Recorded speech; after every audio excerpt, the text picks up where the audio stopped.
Assalamualaikum warahmatullahi wabarakatuh. Alhamdulillahirrahmanirrahim. Memasuki pertemuan kedua, kita bertemu lagi di mata kuliah Sains Dasar dan Investigasi Ilmiah. Semoga semuanya sehat dan tetap semangat dalam mengikuti pembelajaran. Apakah semua sudah siap menerima pembelajaran hari ini? Mahasiswa yang luar biasa, mari bekerja sama, belajar keras, saling menghormati dan mendukung dalam melalui setiap tantangan. Ayo kita lakukan ya. Nah, pembelajaran hari ini karena rencana saya adalah blended learning sehingga online-nya video pembelajaran, nanti offline-nya kita lanjutkan dengan discovery learning menggunakan lembar kerja mahasiswa yang sudah saya siapkan di Google Classroom karena nanti akan ada pengolahan informasi, pengumpulan data, penyelidikan dan investigasi kalian sampai nanti menemukan konsep sendiri. Sehingga nanti dibutuhkan metode diskusi eksperimen pada saat discovery dan di video pembelajaran ini tetap simak dengan seksama karena nanti di akhir akan ada evaluasi berupa kuis interaktif untuk cek pemahaman.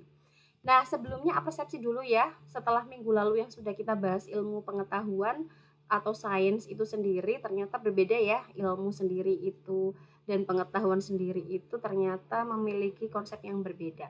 Kalau kita belajar tentang ilmu, ilmu itu sudah tentu teruji kebenarannya karena sudah melewati atau melalui proses metode ilmiah dan juga sistematis. Tetapi kalau pengetahuan masih bersifat subjektif. Nah, kenapa kok kita perlu mereview kembali materi minggu lalu? Karena masih terkait dengan materi minggu ini.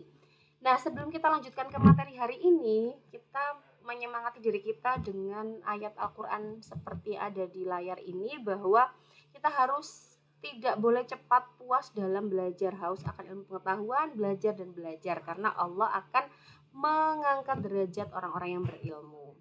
Nah, seperti yang saya jelaskan tadi, sub CPMK hari ini adalah sudah sampai nanti kalian mampu membedakan konsep apa itu konsep dasar NOS dan komponennya, yaitu ada produk, proses, sikap, dan aplikasi.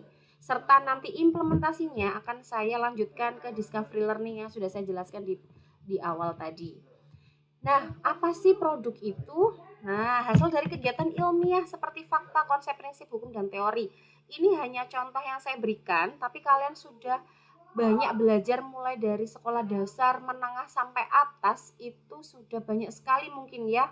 Mungkin ada ratusan hukum, teori, prinsip, konsep, dan semuanya yang saya tidak akan bisa sebutkan satu persatu. Kenapa? Ini hanya mereview, yang penting nanti kalian harus proaktif mendalami sendiri di bahan ajar yang sudah saya share di Google Classroom, apa itu bedanya hukum, teori, konsep, prinsip maupun fakta. Nah, yang kedua adalah proses. Seperti yang saya contohkan di sini, gambar-gambarnya itu adalah langkah-langkah ilmiah dalam penyelidikan sains ya. Nah, di situ ada gambar saya mendampingi peserta didik dalam mengamati bagaimana jalannya cairan dalam wadah tertutup untuk memverifikasi apakah benar hukum Pascal itu bunyinya seperti itu. Kemudian mengukur cairan dan seterusnya. Ini adalah contoh-contoh penyelidikan ya. Nah, itu kita sebut dengan proses. Nah, ternyata proses itu melibatkan keterampilan proses sains, di mana keterampilan proses sains itu banyak sekali ya jenisnya, dan ini nanti akan kalian lakukan saat discovery learning, mulai dari mengamati, menyusun hipotesis, sampai dengan melaksanakan percobaan, dan nanti kalian akan bisa menemukan konsep atau verifikasi teori. Nah, selanjutnya aplikasi. Aplikasi itu namanya aja aplikasi ya, pastinya penerapan. Jadi pengetahuan sains, konsep sains, fakta sains itu yang kalian terapkan dalam kehidupan nyata. Nah, salah satu contohnya adalah teknologi panel surya. Nah, ini sudah sering kalian lihat baik langsung atau secara tidak langsung ya.